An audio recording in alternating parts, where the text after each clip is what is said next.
Hey guys, so today I have the first video in a new series that I want to make called Full Set Fridays. As the name suggests, I will be showing off a full set from my hockey card or memorabilia collection. This could be something from the past that I completed a while back, or something new and recent that I just finished. I'm a huge collector, and while I love PC hits and expensive cards just like anybody else, I also love picking and choosing a few sets here and there and completing the full master set, since I think that set building is really fun and enjoyable part of the hobby. So today I'll be showing off the full set of 2019-20 Upper Deck Series 1, 2, and the updates for the base cards and the Young Guns. And I've also got quite a few exclusives and the acetates as well. This flagship Upper Deck set is one that I always try to complete every year, and I just love chasing down those Young Guns. So I'll show off the full binder here, and then after that I also want to pull up some charts that show the Beckett and eBay values of some of these Young Guns just to evaluate the market a bit, as I always find it very interesting to see what cards are going for, and valuing your cards is also a fun part of the hobby as well. So here we go. So these are some of the more notable Young Guns, so we'll save those until after. But anyways, as for our binder here, so that's just the full base set. Nothing special here. Due to so many people opening cases of this stuff, the base cards are not worth too much. You can usually find the sets for anywhere from like $5 to $20 Canadian. So that's your full Series 1 set from numbers 1 all the way until 200.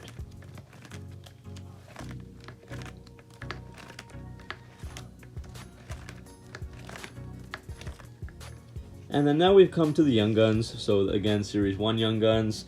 And any holes that you find missing, for example this, will be the better name Young Guns.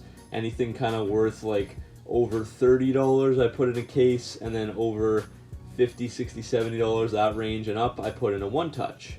So the first Young Gun, the first notable one would be Jack Hughes, of course. So we've got his Young Gun here. Very nice card. And then the rest of them here. Some of the other bigger ones, we got Victor Olofsson down there. Cale Fleury and Mikheyev are not bad. Rasmus Sandin is a pretty solid one. Texier might be a really good player one day. Adam Fox, another good one. Ryan Poehling used to be a good one, but he's kind of fallen off the map a little bit. He had a pretty rough year in the AHL. Cody Glass is another one with some good potential. And Dominic Kubalik as well. And of course, the last Young Gun, or not the last one, but the second to last one, 249, Quinn Hughes gets the one touch. So there's Quinn Hughes. So yeah, the Hughes brothers are kind of the headlines right now for Series 1 and the guys to be chasing. So of course, Series 2 starts at number 251 and then continues on until 450. So again, very nice cards. I actually do like the design this year quite a bit. It's growing on me the more I look at them.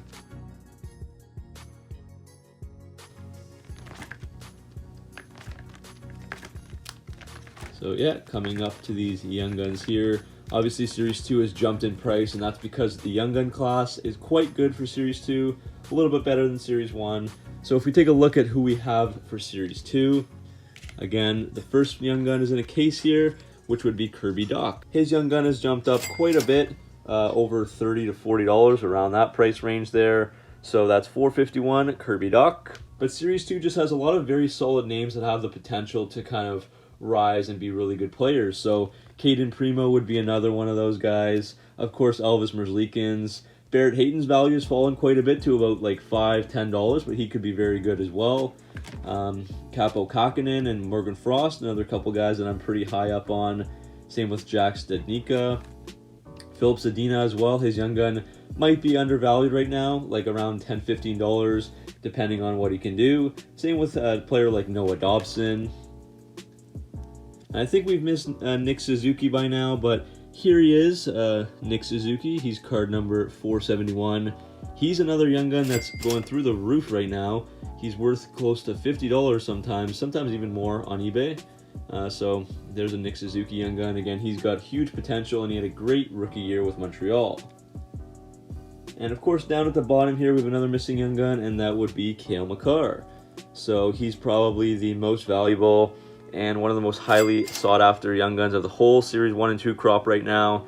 Cale Makar His is probably the most expensive as well, going for $70 and up, almost $90 sometimes. So he's number 493, and Cale Makar does get the one touch.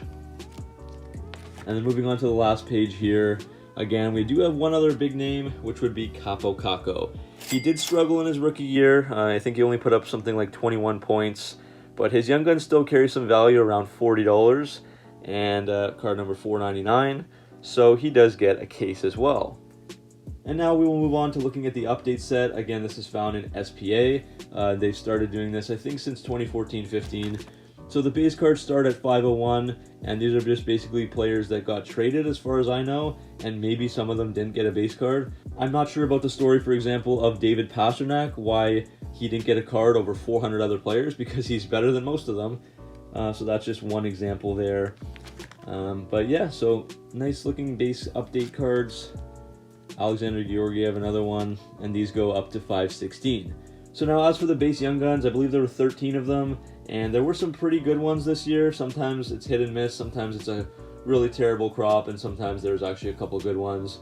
But the first notable one, of course, would be David Ayres. His Young Gun carried some pretty huge value when he first came out, maybe even like upwards of $50. It has cooled down a little bit, but still a very notable Young Gun and a very cool story that he'll always carry with him. I'm very high up on Adam Werner as well. I do PC him, but he hasn't done much yet. He's only played a couple of games. And then no one else really notable except for the last name there, and that would be Igor Shesterkin. So he does get a case as well. He's worth upwards of $30, $40, $50 sometimes.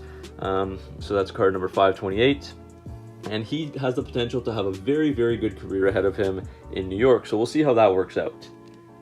And then the extended card of the base set, I guess they just did this to make it tougher to get, but it would be these All-Star cards. So starting from 529 to 542, it's basically just a bunch of players in their All-Star uniforms from the All-Star games, and just a little blurb about the All-Star game. So that's the entire complete set from card number 1 all the way to Sidney Crosby there, card number 542. So now I do have some other cards as well from the set. I don't do anything like the inserts or the jerseys, but I do have a lot of exclusives. So again, these are just kind of a random assortment that I've found over the time of my buying for like $1 or $2 here and there, sometimes even $3. So if it's a reasonable price, I'll usually pick them up, and I do have quite a few. So here's the first page of them. Obviously they're all numbered out of 100, and then here's the second page of them. So I've got looks like 16 of them. No huge names there. Phil Kessel, Rasmus Dahlin, a couple of those guys. And then I do have a lot of clear-cut cards. So basically, I think these are one per every 3 or 4 boxes. They don't carry, again, huge value, a couple of bucks. But I did buy this lot for $25. So a lot of 9 for $25. Can't really complain there. And there's some really good names in this one. Jesperi Kotkaniemi, Teravainen, Connor Hellebuck, and Elias Pettersson down here. And again, cards are very, very cool and unique. Really love the acetate design, and I love how they keep the same base card design but just make it into the acetate form. It's very awesome, and I really, really love having those in my collection. And I do have a lot of the update exclusives as well, including some of the All-Star ones. So there's another 7 of those into my collection. And last but not least, I do have some Canvas Young Guns. These are not that high up on my priority of collecting, but one day maybe I'll get them all. But anyways, we have 11 right now between Series 1 and 2. Alexei Sorella, Carl Grundstrom, Mario Ferraro, Nicholas Hague, Tobias Bjornfot, Joey Decord, German Rupsov, Jack Stednica, Cody Glass, that's probably the best one here, Martin Fehervary, and Connor Timmins. So as I mentioned, I did want to take a look at some of the different values for these Young Guns because I find it fascinating to see how the player values will fluctuate based on who they are and what they accomplish on the ice, whether that be rising after winning awards or falling due to not living up to their hype and expectations. So I've compiled some data for each set, Series 1, 2, and the updates. As you can see on screen, there is one column for the Beckett high-low range in Canadian dollars, one for the same in American dollars, and then one column for what the card typically sells for on eBay within the last month or so. So your Series 1 Beckett values range from $328 to $834 Canadian, but the eBay values would say the full set would be worth in the $260 range. The top 5 valuable ones here so far would be Cody Glass for around $10, Victor Olofsson around $15, Dominic Kubalik around $22 to $25, and then the Jack and Quinn Hughes for $50 and $70. For Series 2, the value is a bit higher, with Beckett suggesting $345 to $875 Canadian dollars, and eBay putting a full set near $325. The top 5 guys here would be Elvis Merzlikins at $15, Capo Caco near $30, Kirby Dach at $35, Nick Suzuki at $55, and Cale Makar leading the pack at $80. Finally, as for the updates, Beckett again suggests $93 to $242 for the set, while eBay says closer to $80. And the top 2 here would be David Ayres for roughly $20, and Igor Shesterkin for around $40, and the rest are not big names at all. So thanks for watching, guys, and hopefully you enjoyed checking out my full set of base cards and Young Guns. Let me know if this is something that you would like to see going forward, as I have tons of full sets of everything from MVP to McDonald's to Tim Hortons, and even various collectibles as well. So thanks again, make sure to like and subscribe for all your hockey card content, and I'll see you guys in the next video.